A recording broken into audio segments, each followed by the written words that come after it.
अस्सलाम वालेकुम नाजरीन, मैं हूं बिलाल ज़फ़र। आप देख रहे हैं हमारा कनाडा। मैं आपसे मुखातिब हूं कनाडा के खूबसूरत सूबे ओंटारियो से। उम्मीद करता हूं आप सब खैरियत से होंगे और अल्लाह का शुक्र है मैं भी बिल्कुल ठीक हूं। नाजरीन, आज खालिद महमूद साहब से मुलाकात हुई जो 25 साल पहले लाहौर से कनाडा आए थे और यहाँ आकर शुरू में उन्होंने कुछ और जॉब्स की और तकरीबन 6 साल के बाद उनके पास इतने पैसे इकट्ठे हो गए थे कि दोस्त के साथ पार्टनरशिप करके एक हलाल रेस्टोरेंट खोल सके। करते करते उनका जो फ्रेंड था, जो उसमें पार्टनर था, वो किसी और बिजनेस में मशगूल हो गया, तो खालिद महमूद साहब उसको उसका हिस्सा पे ऑफ करके पूरा ही बिजनेस खुद ही रन करने लग पड़े। और तब से अब तक वो बिज़नेस बहुत ग्रो किया है और उसकी 3 ब्रांचेस खुल चुकी हैं मुख्तलिफ़ शहरों में। और लोग दूर-दूर से आते हैं हलाल खाना, क्योंकि काफ़ी अच्छी क्वालिटी का और काफ़ी ब्रॉड मेन्यू वहाँ पर मिलता है। वो लेने के लिए लोग दूर-दूर से आते हैं। तो मैंने खालिद महमूद साहब से बात की, उनकी उम्र होगी कोई 62 साल के करीब। तो मैंने कहा कि कोई एक लाइफ लेसन आप बताएं जो यंग लोगों को आप देना चाहेंगे। तो खालिद महमूद साहब ने बड़ा ही मुख्तलिफ सा मैसेज दिया। आम तौर पर मैं देखता हूँ लोग मैसेज देते हैं कि कभी हिम्मत ना हारो। एक बूढ़े अंग्रेज से तो बल्कि मैंने पूछा था कि कोई मैसेज यंग लोगों के लिए, तो वो कहता है कि कभी शादी ना करना। और मुख्तलिफ लोग मुख्तलिफ किस्म की बातें करते हैं, लेकिन खालिद महमूद साहब ने कहा कि जितनी जल्दी हो सके अपने पाँव पर खड़े हो, और इससे फ़र्क नहीं पड़ना चाहिए कि तुम्हारे बाप के पास कितने पैसे हैं। ये उन्होंने साथ में ऐड किया और मैं समझता हूँ कि उन्होंने बहुत ही गहरी बात की थी, क्योंकि अपने पाँव पर खड़े होने की ख्वाहिश तो बहुत लोगों को होती है, कोशिश भी बहुत लोग करते हैं। लेकिन कुछ लोग सोने का चम्मच लेकर पैदा हुए होते हैं, उनको लगता है कि उनके माँ-बाप ने इतना कुछ जोड़ लिया है कि अब उनको खुद कुछ ज़्यादा करने की ज़रूरत नहीं है, बस सारी उम्र मज़े में गुज़रेगी। तो मेरे अपने देखने में ये चीज़ आई है कि जो लोग ऐसा करते हैं ना, वो कभी भी अपने माँ-बाप की तरह सक्सेसफुल नहीं हो सकते। उनके माँ-बाप ने एक उम्र गुज़ार कर, बहुत मेहनतें करके, पाई-पाई जोड़कर वो एम्पायर खड़ा किया होता है, जो बच्चों को बनाया मिल जाता है। और उनको उसकी उस तरह कदर नहीं होती जिस तरह उनके माँ-बाप को होती है, क्योंकि ज़ाहिर है उन्होंने तो अपना खून-पसीना एक करके वो रकम इकट्ठी की होती है। लेकिन बच्चों के लिए वो सिर्फ़ एक फॉर ग्रांटेड चीज़ होती है, एक यूज़ करने की चीज़, जिसकी हिस्ट्री या कॉन्टेक्स्ट उनको पता नहीं होता, लेकिन उनको ये पता होता है कि इसको किस-किस तरीके से वो इस्तेमाल कर सकते हैं। जिसकी वजह से जो एक फ़ाइनाइट चीज़ है इस जहान-ए-फ़ानी में, जो इकट्ठा हुआ हुआ माल है, अगर आप बैठकर खाएँ तो वो कहते हैं कि क़ारून के ख़ज़ाने भी ख़त्म हो जाते हैं। तो ऐसे जनरेशंस देखने में आया है कि हालाँकि जो पेरेंट्स की जनरेशन थी वो रिलेटिवली रिच थी, लेकिन बच्चों में फिर से गुर्बत आने लग पड़ती है वक़्त के साथ। क्योंकि जब आप बैठकर ही खाएँगे तो वो कितना ही लास्ट कर जाएगा आपको, specially in the current times, जब कॉस्ट ऑफ लिविंग इतनी ज़्यादा बढ़ गई है all over the world, inflation इतनी ज़्यादा हो गई है। तो आप कभी भी पहले से इकट्ठे किए हुए रिसोर्सेज पर इक्तफा करके बस हाथ पे हाथ धरे बैठकर उनको खाते नहीं रह सकते। मुझे लगता है खालिद महमूद साहब ने बहुत ही प्रैक्टिकल एडवाइस दी थी कि माँ-बाप के पास जितना भी इकट्ठा हुआ हुआ हो, उसको एक तरफ करके या उससे कतई नज़र आपने अपनी एक जिद्दोजहद करनी है, अपनी एक कोशिश करनी है। इसमें कोई हर्ज नहीं है अगर आप माँ-बाप का इकट्ठा किया हुआ पैसे को रिसोर्सेज बनाकर फॉर एग्जांपल आप एजुकेशन लें या अपना बिजनेस एस्टैब्लिश करें, लेकिन आपको as an individual have to put in your time and soul into that thing, और अपनी पूरी आपने कुव्वत लगानी है, अपना जोर बाजू लगाना है अपने बलबूते पर मेहनत करने में। तो जब तक आप में वो जज्बा नहीं होगा तब तक आप जिंदगी में सक्सेसफुल नहीं हो सकते। मुझे लगता है कि ये बहुत ही ज़बरदस्त बात उन्होंने की, क्योंकि अगर मैं इवन अपनी मिसाल भी लेता हूँ तो माशाल्लाह मैं भी जिस बैकग्राउंड से आता हूँ, तो हमारे पास इतना था कि कभी जॉब करने की भी ज़रूरत नहीं थी। जैसा कि आप जानते हैं मैंने पाकिस्तान में भी जॉब नहीं की थी जब मैं दुबई से भी वापस आया। तो मैं 5 साल पाकिस्तान में रहा हूँ, मैंने वहाँ पर जॉब नहीं की, मैंने अपना यूट्यूब चैनल किया है, उसके ज़रिए जो मैंने बिज़नेसेस किए हैं वो था। लेकिन द थिंग इज़ कि मैंने अपने बलबूते पर हमेशा कुछ ना कुछ कोशिश की है। फॉर एग्ज़ाम्पल ये जो मेरा पाकिस्तान से कनाडा आने का प्रोसेस था, ये शुरू हुआ इस तरह से कि मैं एक कंपनी के साथ काम करता था इस्लामाबाद में। This happened back in 2009। 2009 में, हालाँकि उस कंपनी के साथ मैंने सिर्फ़ 1 ही महीने काम किया था। लेकिन उस कंपनी के साथ काम करने में मेरी जॉब डिस्क्रिप्शन ये थी कि इस्लामाबाद में डिप्लोमैटिक एन्क्लेव के अंदर जाकर जो एम्बेसीज़ हैं, उनके कंस्ट्रक्शन, रेनोवेशन वर्क्स हम देखते थे। तो इसी तरह से हम एक स्विस एम्बेसी के इर्द-गिर्द खारदार तार लगा रहे थे, तो करीब में ही कनेडियन एम्बेसी थी। तो वैसे ही मेरे ज़हन में ख़्याल आया चलते-चलते कि मैं जाकर पूछूँ कि इमिग्रेट कैसे करते हैं, पीआर कैसे लेते हैं? तो मैं गया तो गेट पर ही उन्होंने मुझे रोक लिया, अंदर तो जाने नहीं दिया। उन्होंने एक कार्ड मुझे दे दिया और कहा जो इन्फॉर्मेशन है इसके ऊपर है, इस वेबसाइट से आप एक्सेस करेंगे।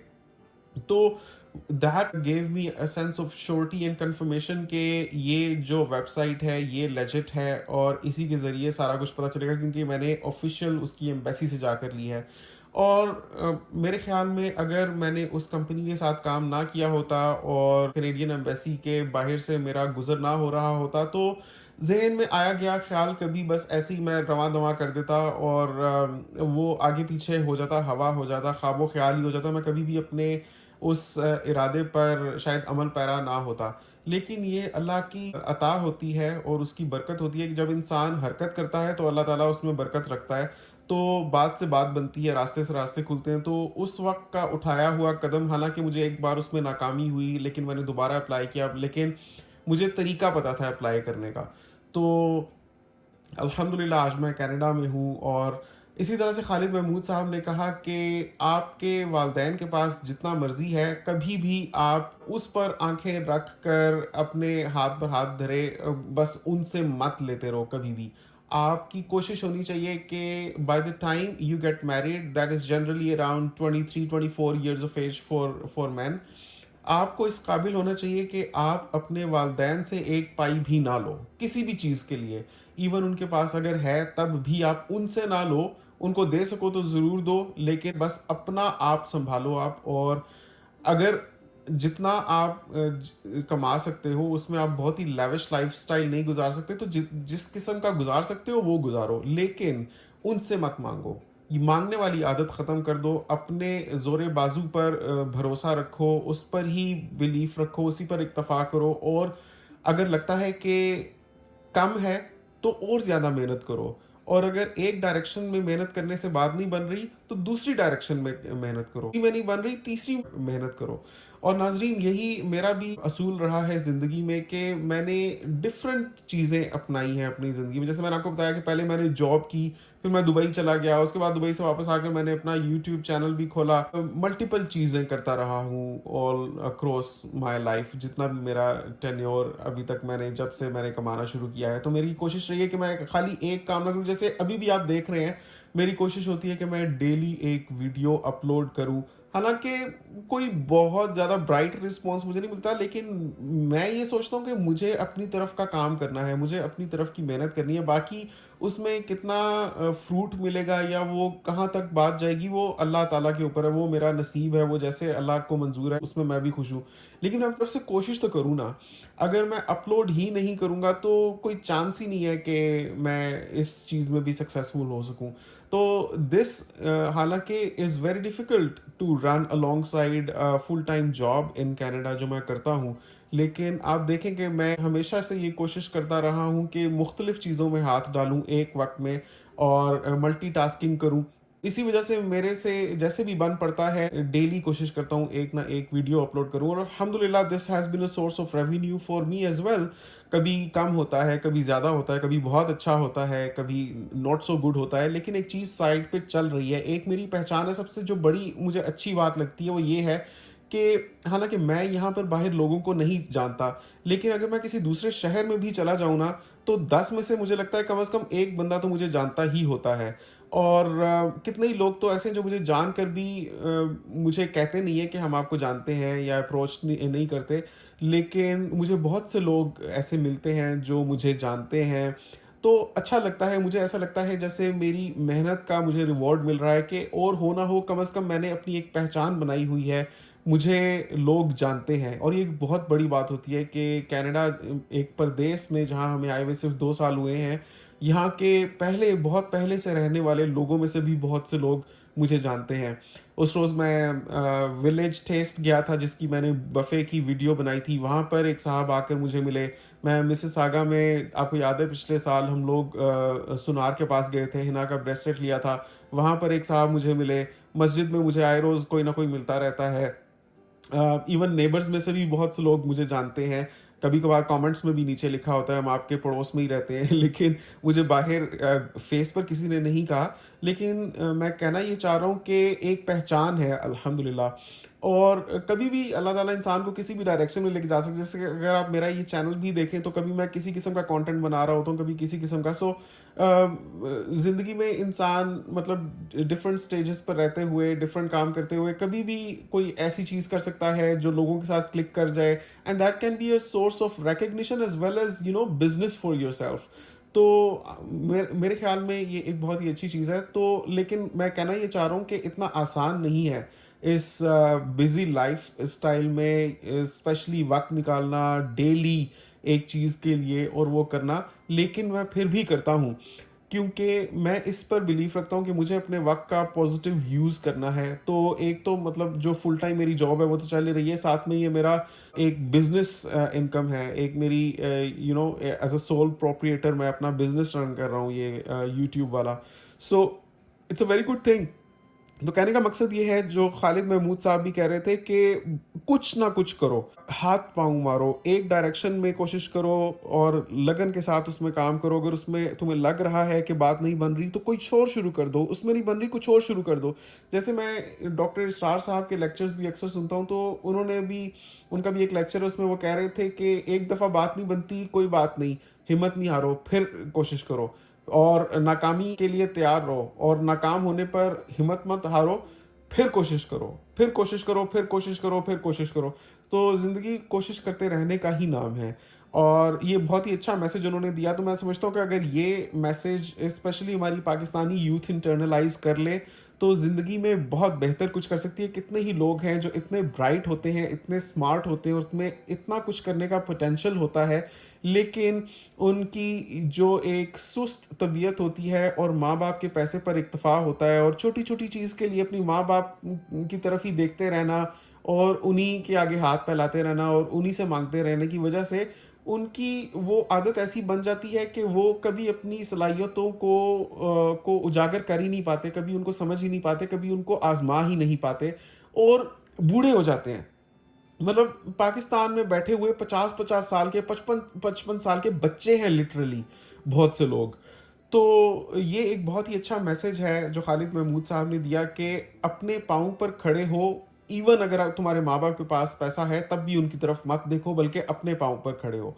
तो ये बहुत ही अच्छा मैसेज है। मैं समझता हूँ पाकिस्तान हो या परदेश हो, हम सबको इसी मैसेज को इंटरनलाइज़ करने की और इस पर अमल करने की कोशिश करनी चाहिए। तो बस यही कोशिश रहती है कि हर वीडियो से आपको कुछ ना कुछ एक पॉजिटिव पैगाम दूँ, जो ना सिर्फ इसलिए होता है कि मतलब मैं ये बावर नहीं कराना चाह रहा होता कि मैं बड़ा कोई पॉजिटिव इंसान हूँ, बल्कि मेरे अपने लिए एक रिमाइंडर होता है, याद दहानी होती है, मुझे कहकर एक रिमाइंडर मिल जाता है और मैं उस पर ज़्यादा अच्छे तरीके से अमल पैरा हो जाता हूँ। उम्मीद करता हूँ आपको आज की वीडियो पसंद आई होगी। अब मैं आपको दिखाता हूँ, मैंने एक सैंडविच ट्राई किया है जो मेरी एक सिग्नेचर रेसिपी है, जो जिसको भी मैं कभी ट्राई करवाता हूँ तो उसको बहुत ही अच्छी लगती है और लोग मेरे से पूछते हैं कि तुम कैसे बनाते हो।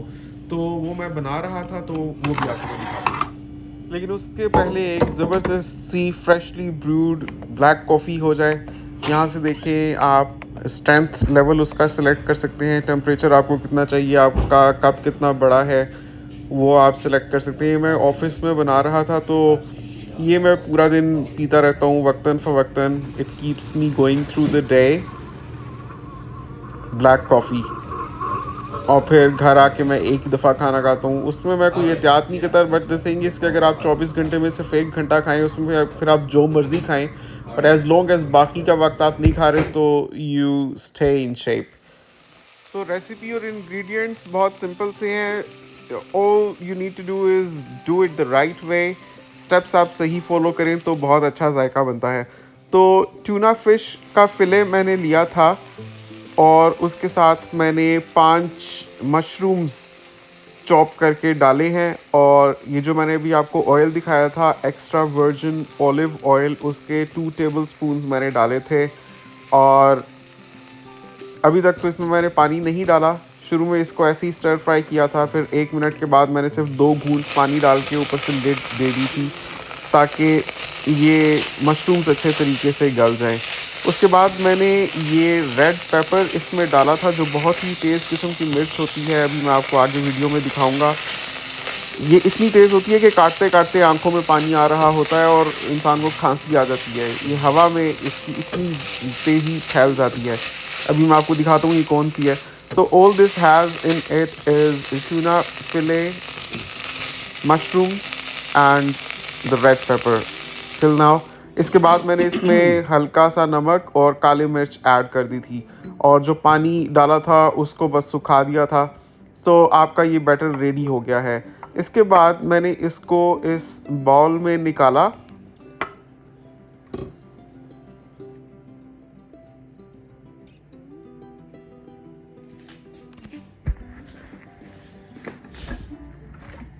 तो एक सैंडविच के बराबर, यानी जितना सा मुझे सिर्फ एक सैंडविच के लिए चाहिए उतना बैटर मैंने अलग करके सिर्फ उसमें ये सॉस मिक्स करनी है। ये सॉस आपने पूरे बैटर में मिक्स नहीं करनी बिकॉज़ उसको आपको स्टोर करना होगा। फिर अगर आपने उसमें ये क्रीम्स ऐड कर दी तो वो जल्दी एक्सपायर हो जाती है।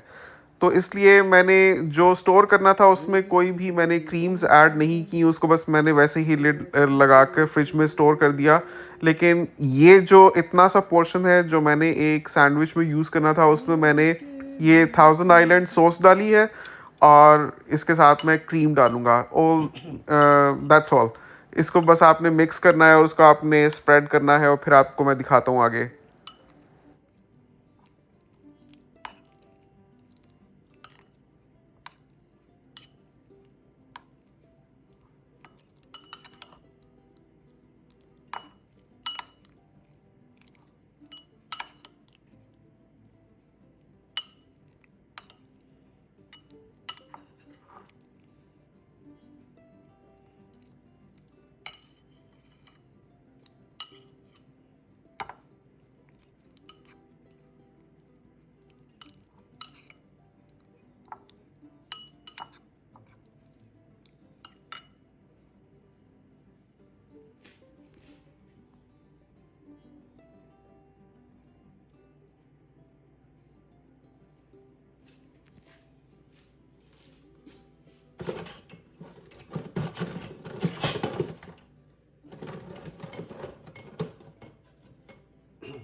तो ये सैंडविच आप इसी तरीके से बनाएं ना तो आपको पता चलेगा ये कितने मज़े का होता है। इसमें जो ट्यूना फ़िश है वो आप कैंड वाली ले लें तो वो बेस्ट रहती है। पाकिस्तान से भी मिल जाती है, मुझे याद है इम्तियाज़ स्टोर से हम लिया करते थे।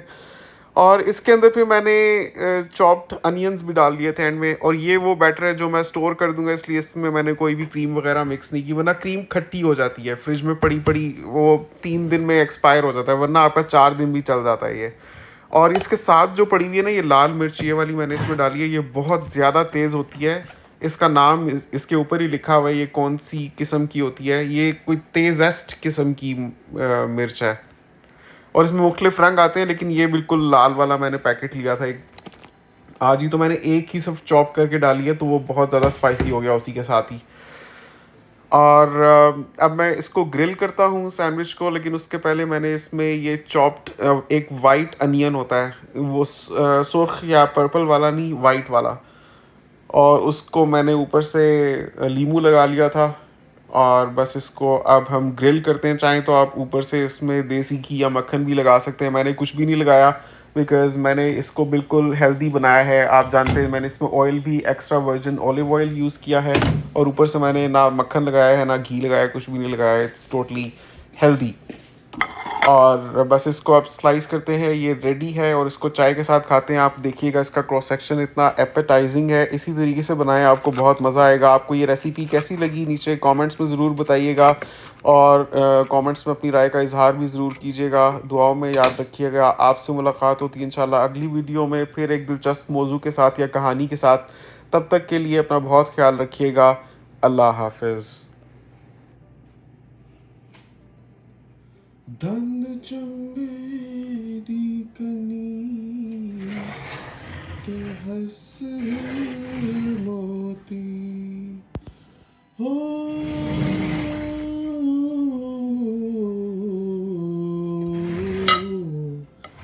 दाढ़े निकले सुर्खी